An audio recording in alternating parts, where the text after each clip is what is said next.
ਬੱਕਰੀਆਂ, ਭੇਡਾਂ, ਗੰਵੀ, ਮੰਝੀ, ऊँटें की ज़कात का मसला ज़रूर याद करा है। अगर 40 बकरियां किनू घट हैं तो तुहाडे उत्ते ज़कात कोई नहीं।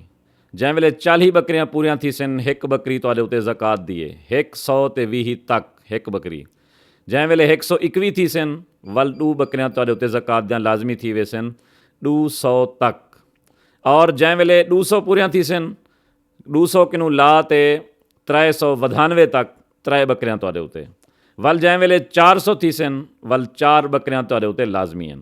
इवें ही गंवी मंझी अगर 30 किनू छोटियां वड्डियां रला ते घट हैं कम हैं तो उहदे उत्ते ज़कात कोई नहीं। जै वेले 30 पूरियां थी सन वल 1 साल दी गऊं या मेह तुहाडे उत्ते ज़कात दी वाजिब है।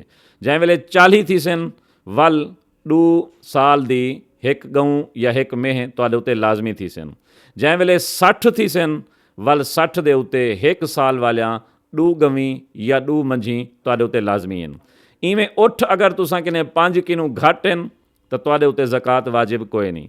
जै वेले 5 थी सन वल तुहाडे उत्ते 1 बकरी वाजिब है।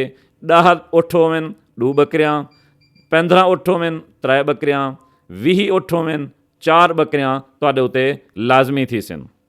और जै वेले 25 उठ थी सन 25 उठें किनू ला ते 35 उठें तक वल 1 साल वाली 1 ऊँटनी तुहाडे उत्ते ज़कात दी वाजिब है। जैंदे जैंदे किने चरण वालियां बकरियां, चरण वालियां गवी मंझी हैं उन्हें दे उत्ते ज़कात वाजिब है। अगर घर च बध ते घाह खवेंदे खड़ो वो भावें जितना ही गवी मंझी और बकरियां होवन उनके उत्ते ज़कात वाजिब कोई नहीं।